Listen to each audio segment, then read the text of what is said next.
So I think that this helps us transition really nicely into the last part of the framework for the statement of purpose. We'll wrap up with this and then move on to talking about med school and law school personal statements. When we're talking about the third part of the framework, which is program fit, this is a discussion of why a particular graduate program is right given for you, given your motivation and your research interests and objectives. Now, I have just a small, tiny anecdote here that I'd like to share because I think it sort of illustrates the importance of this program fit and discussing it in your statement of purpose. So I applied for a PhD program in applied linguistics and technology because I really wanted to study the statement of purpose, and there was a type of analysis that a professor there did called genre analysis. And when I was writing my statement of purpose, it was really easy to talk about why I wanted to work with her to help me do this analysis and be able to create tools to support writers. But the program is applied linguistics and technology. And so I was given advice of make sure you talk about why you want to do technology. Reader, I didn't really care about technology. That really just wasn't of interest to me, but that was a huge focus of the program. So I said some things in my statement of purpose that were not untrue necessarily, but they weren't like really what my motivation was. And I can tell you that I was really, really unhappy in my PhD program because there was a misalignment between my research interests and my goals and what the program was asking me to do. And ultimately, I ended up leaving my program. Now, I do not regret going. I learned a lot. It was a great experience in many ways. But I bring this up to highlight that when you are thinking about choosing and applying to programs, talking about your fit in your statement of purpose, make sure that you are being authentic and true to yourself about whether this is the right program or if you're going to have to be doing things that you don't really want to do. Maybe you could, handle two classes where you learn coding, even though that wasn't what you wanted to do. I decided that was my breaking point because I didn't want to learn how to code. I wanted to focus on the humans. And that's ultimately when I decided to leave. So that's my little story about really leaning into thinking about how program fit is true so that you find yourself in the right space and you're doing what you want to do. So because we don't have time today to sit and dig around in grad programs, what I have here, I know this is a lot of text, but what I have here is a paragraph from a statement of purpose written by a student who is accepted into this program, actually. I'd like you to read it, and then I want us to think about how are we seeing evidence of this program fit for this student. So go ahead and just take a couple minutes and read through it, and then we'll chat. So I'm not suggesting that this is the most perfect paragraph ever written or the best paragraph, but I think it demonstrates this program fit in an interesting way. And I'm wondering, does anyone have any thoughts about how you see this evidence of program fit being discussed in this paragraph? Like what language or words, phrases are helping you understand that this is the right fit for someone? I had one specific thought about the kind of proposed research that the student is talking about. I thought it was really interesting that they mentioned the faculty members' research in their name by name, and they kind of Mhm. connect their interests directly with that person who they would be working with under the program. That also kind of made me think of the mutually beneficial aspects of that. Like, I'm sure that researcher might be involved in the admissions team or something like that. And they could be like, oh, like not only would the student be great for the program and kind of boost our like prestige maybe or our research, but they can also help me personally with my research. So I thought that was interesting that there's like a super specific aspect of this writing, and then there's also a mutually beneficial, like I can do my research, what is it going to help this faculty member do their research? Gianna, thank you. I really appreciate that framing.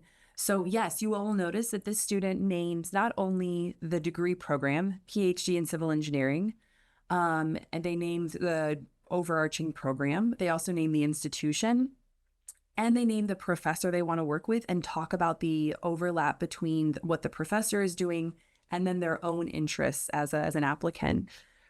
And I would say this is pretty much required if you are applying for a PhD program. If you are looking at graduate programs and you don't find faculty who are doing research you are interested in, I really question whether that PhD program is the right fit for you or not.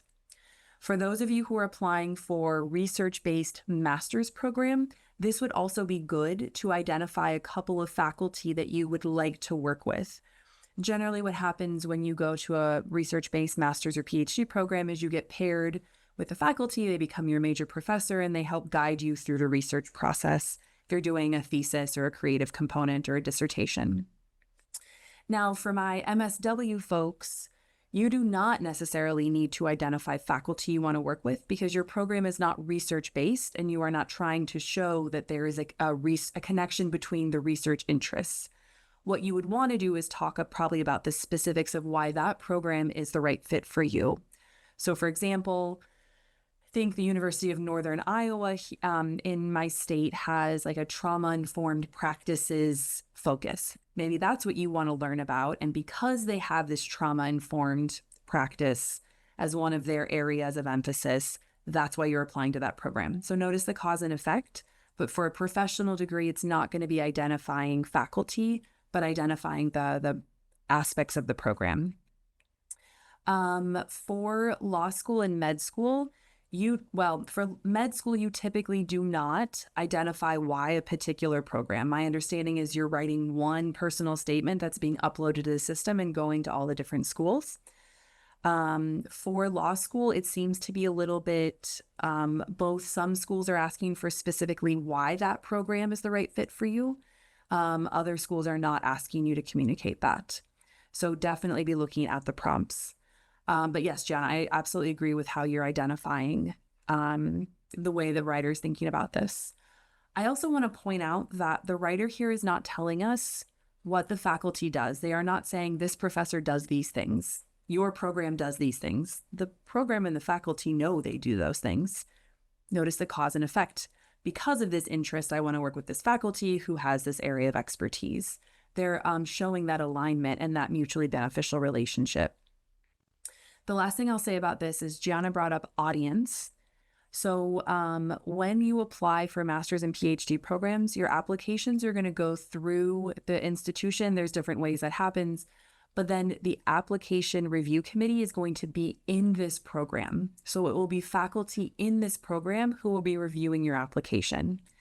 Now that's important because that's a big difference from how you applied for undergrad, where you had like a review committee that was across the institution. It was more interdisciplinary. But for graduate school, it is specific to the major and the department. So you can speak to these people as an emerging scholar. You can assume they have understanding and knowledge of this field of study. Okay. Let's go ahead and keep moving forward then. I want to make sure we take time to talk about the law school personal statement and then also the med school personal statement, because I know there are folks here who want to talk about that. The last thing, I guess, maybe what I'll say, I want to make sure everyone has the links that I put into the chat. Let me put them in there one more time.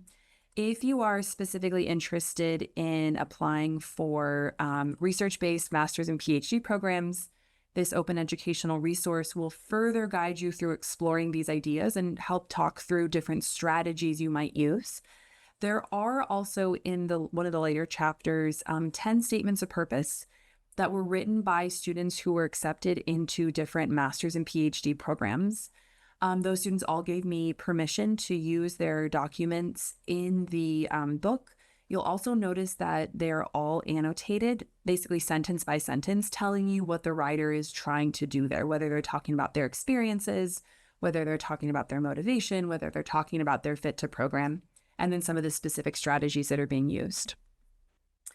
And then again, here is the Google Drive folder with today's PowerPoint. And then, as I said earlier, some brainstorming worksheets that include the questions that are embedded in the PowerPoint. But let's go ahead and transition now to talking about the law school application.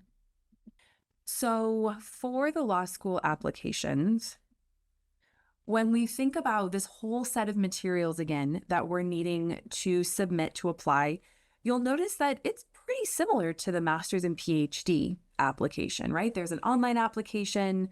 You need to upload transcripts, the CV or resume. Law school applicants need to take the the LSAT.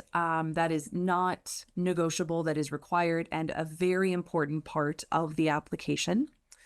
There's going to be a place to include names and emails of people who are going to write you letters of recommendation. And then there's this personal statement. It's functioning in a slightly similar way as the statement of purpose. But again, notice this is one of the few places where you can really add that depth and that argument for why you want to pursue a law degree and why that's of interest to you. Oh, thank you, Alana, for sharing some other resources in the chat. I appreciate that. So let's dig into this personal statement for law school. Now, you'll notice that the guidance here is a little bit more general, and that's because I have not done an analysis of personal statements for law school, and so I don't have a very specific framework to give you. But broadly, when we're talking about personal statements for law school, this is your chance to give the reader a sense of who you are beyond your test scores and your transcript. And that's what the statement of purpose is doing for grad school, and that's what the personal statement is doing for law school. Your transcripts, your CV and resume only tell us a little bit about who you are.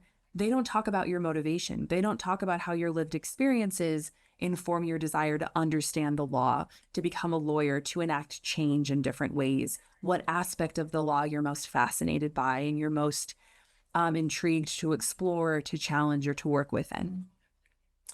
The personal statement is also a chance for you to demonstrate that you have a distinct voice to contribute to the incoming class. My understanding, and Alana, you can correct me if I'm wrong, is that law schools do not want to bring in a class of 100 people who are exactly the same. They want folks from different backgrounds, different lived experiences, who are thinking differently, because it's in those spaces where we can start to challenge one another productively and really think critically about what we're learning and think critically through the law and the implications, the ramifications of the decisions, the logic behind these legal choices. And so this personal statement then is where you're going to discuss life experiences, your perspective, and the reasons that you're applying to law school. So notice that there's definitely space here to talk about your experiences, and there's definitely space here to talk about your motivation as to why you want to go to law school and how that's going to help you moving forward. What you will notice is not in this personal statement is it does not ask you to talk about your research interests or your particular fit to a program, especially based on research. So here's where we really want to lean into thinking about what the prompt is asking you to address. And then if there are any supplemental questions where you can bring in extra parts of who you are into those additional essays. So in your law school personal statement, you could discuss your commitment to the law and or your passion for a specific policy or issue. I've been working with a student who's applying to law school, and she's very interested in privacy laws, and particularly what that looks like with the rise of technology, both internationally and nationally. And so she has talked about how through a variety of experiences she's had and research that she's done as an independent study as an undergrad, this is all demonstrating her desire to learn more about this topic because she wants to work in a space where she can help shape policy for the public good. And that's how she wants to contribute to the world and make a difference. But she can only do that by pursuing a law degree and doing that within the span of the law. So I am going to stop here for a second.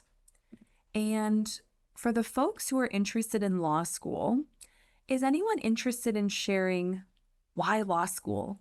Why is that the right choice for you? I could share a little bit about why. Okay. Yeah. I think law school for me really ties into my major and then also kind of the opportunities after. So I think being a lawyer, I'm interested in like environmental law, conservation law, things like that. So kind of being in the space where you're going to have a variety of people who are also interested in that, like the intellectual aspects of it. And then like the kind of learning itself, I'm really interested in, like learning case law, constitutional law, is kind of what motivated me as well. Okay.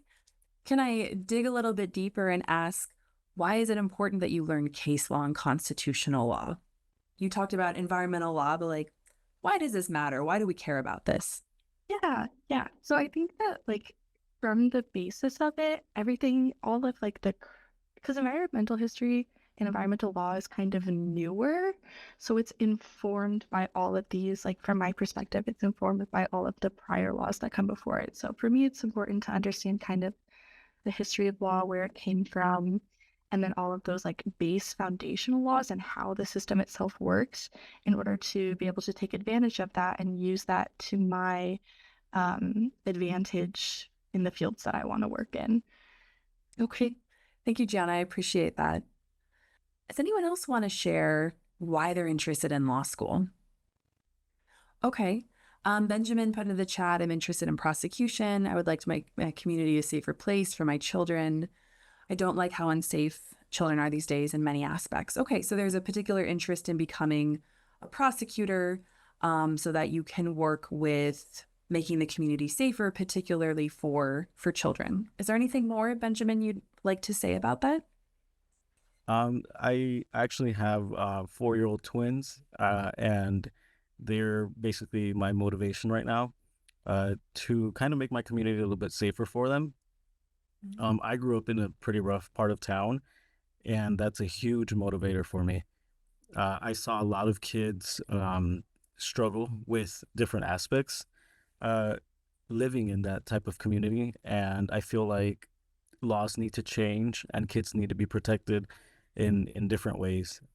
So that's what it is for me. Thank you for sharing that, Benjamin. I appreciate you being willing to share some of your personal experience, and I imagine that coming into your personal statement. Can I ask, why is law the best way to do this instead of maybe researching policy or becoming a teacher or different things you could do? Why is it the law that is the best way? That's actually a great question because when I met with my mentor, we spoke about this. I'm actually considering law, but I'm trying to figure out the best path for me. So I'm in the air right now with it. That's okay. I, again, really appreciate you sharing. And I think it's really brave to name, like, I'm thinking this, maybe this.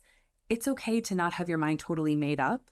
What I hope that you can start to take away from today is that these personal statements and statements of purpose are fundamentally a site of reflection. And if you approach writing this as a space to help interrogate your own goals and motivations and what you want to do and why you might want to do it, that might help you understand where you want to go. Maybe in trying to write through a personal statement for law school, Benjamin, maybe for example, you'll decide, wow, I'm having a hard time making a case for why law makes sense for me. Do I need more experience in a certain area to inform my decision? Or do I need to explore other areas of where I can bring in these interests? Because maybe your interest lies in some other area. I'm not questioning you and your interests. I think that, this site of reflection and writing can really help us understand what's true for us. I agree. Thank you for sharing, Benjamin. I appreciate it. So because we are quickly coming up on time, I'm going to pivot very quickly from law school applications to talking about medical school applications, because again, I know a few of you are interested in that. Now, the medical school application is, the personal statement is really interesting because it is a little bit more bounded in some ways, maybe a little bit more defined, and in some ways it's also a little bit harder to write, but we can sort of explore that. So again, let's come back to the big set of materials that we need to submit because that helps us understand what the personal statement is doing or isn't doing. So you'll have your primary online application if you're applying to med school. There'll be transcripts you need to upload. You'll need to upload your work and activities. Basically, it's kind of reformatting your your CV, your resume. You do have to take the MCAT. That is required. That is an important part of this application, much like the LSAT for law school. You'll need to upload letters of recommendation, and then you'll have this personal statement. Now, later in the process, you might have some secondary essays, which might allow you to talk about some different aspects of your experience, but we're just going to focus on this first personal statement that you will need to write. For medical school, this personal statement is, as some scholars have said, a site of self-reflection on formative experiences, and it's a place for applicants to demonstrate this dual commitment to science and to people and to the certainty in professional choice. What I want you to take away from here is that this personal statement, like the other ones, is a place where you are talking about formative experiences and reflecting on why they were formative and what they learned, right? We see that cause and effect, moving from that what of the experience to the so what. But specifically for the medical school personal statement is that you need to address this dual commitment to science and to people. If you don't want to work with people, you should not get a medical degree, right? If you don't want to be a doctor, this probably isn't the path for you. There might be other ways to engage in health sciences and to contribute to that.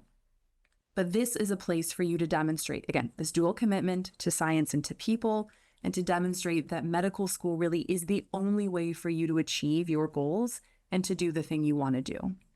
And of course, it has to be more than, I care about people, I help them, I want to be a doctor. As we've talked about earlier, there are a lot of us who care about people and we want to help people, and we're not medical doctors. So really you're answering the question, why do you want to go to medical school? And the reason you want to go to medical school is going to hinge on this dual commitment to science and to people. An effective medical school personal statement is going to be reflective and introspective. It's going to do more than just survey what you've done. Remember the whole set of materials we looked at? You're going to detail your work and activities elsewhere. Now your personal statement is going to dig deeper into those and give you a chance to reflect on given experiences and talk about what you've learned from those particular experiences. It's very likely that a lot of the discussion will be around experiences that you've had within the medical field or within research that has helped prepare you to go into the medical field, or interactions that you've had with other humans. So you will, because this statement is fairly short in its character count, you will have to be rather selective about what you talk about and how you explain what you've done and how it's influenced you. So as we keep reiterating, a medical school personal statement will talk about both why and so what in relationship to what you have done. So it's not just, well, I shadowed a doctor in a podiatry clinic and podiatry is pretty cool. It was interesting. No, it needs to go much deeper into, well, what did you learn about the experience? What did you learn about yourself? What did you learn about your goals as it pertains to you pursuing this career path of being a medical doctor? So if you want to think about some brainstorming questions, this is about motivation. I apologize. That is the incorrect slide. If you want to think about some brainstorming questions, again, I'll direct you to the Google Drive folder. And there are brainstorming questions for law school and then also for medical school. But really what I want you to be thinking about is not just what have you done, but how have these experiences influenced your desire to be a medical doctor? I'm wondering, would anyone be willing to share a little bit about their, decision about why they want to go to medical school? I guess I have a pretty unique experience.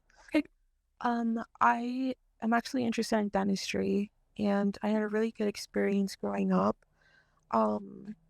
And I actually have a twin sister, and I just kind of saw like how she was really insecure about her smile, how she kind of kept herself from participating in things when we grew up, because she didn't like the way that her smile looked. And so it just kind of seeing her transformation and seeing her confidence grow, I think was something that I really appreciated about the profession. And so so that's why I'm interested in applying for dental school. And I wasn't sure if you had another question. Oh, I was talking a lot, Jasmine, so who knows? No, thank you for sharing that. I really appreciate you sharing this. And what an interesting example, particularly with a twin sister, right? Like there's, really a special bond there. But to be able to reflect on, you saw how the impact of this profession, like fundamentally and profoundly changed someone's life. And so what I'm hearing you say is that you want to do that same thing, and you see dentistry as being the path to being able to do that. And I think that that's going to definitely be one of the arguments you want to make. Go ahead. Oh, no, I'm just agreeing with you. Oh, okay. I'm glad I'm not saying anything incorrect. Thank you for sharing. Alana, did you have anything that you wanted to share? No? Okay. Anyone else on the call who's interested? We could say health sciences broadly. What's your motivation for wanting to engage in this dual commitment to science and people? Okay. Well, I won't make anyone else talk, but I really appreciate all of you who shared and also shared in the chat. The engagement, I think, makes this more interesting and engaging for everyone. So while we're almost out of time, I think it's important to identify the fact that the next step of maybe getting started with your materials is one of the hardest parts. But I have very good news. The first is that y'all already started your personal statements. If you wrote something in the chat, if you shared something in the recording, you already started writing this because you engaged in the ideas, and that's the first part of the writing process. The other good news I have is that you have a fabulous resource on your campus that can help you with writing this. Alana, do you want to give a little pitch for the Writing Center? Sure, again, and it's Alana, just again. So yeah, we are so excited to speak with you all about your personal statements at the Writing Center. I shared a few handouts earlier in the chat, but we've got great in-person and virtual consultation options synchronously, as well as our asynchronous OWL, where you can submit your personal statement. But personal statements are some of the most fun writing projects around for us to work on. I really enjoy personally talking with writers about their journey. So I'll, right before we hop off, I'll put the link to the Writing Center website as well, where you can find more information, find out more about our staff, and schedule an appointment. Thank you so much. As somebody who used to work in a writing center, these resources are such a great space to engage in ideation, to get that feedback from a reader. So I really encourage you all to use the Writing Center on campus. I'm done with the content I'd like to present, but I'm happy to answer any questions that are coming up for anyone. Well, thank you so much to Erin for sharing your time and your wealth of knowledge on this subject. We are so grateful to have you here today, and thank you to our partners at the Writing Center as well. So thank you so much to everyone who joined. Thank you again, Erin and Alana, and I hope you all have a wonderful rest of your day.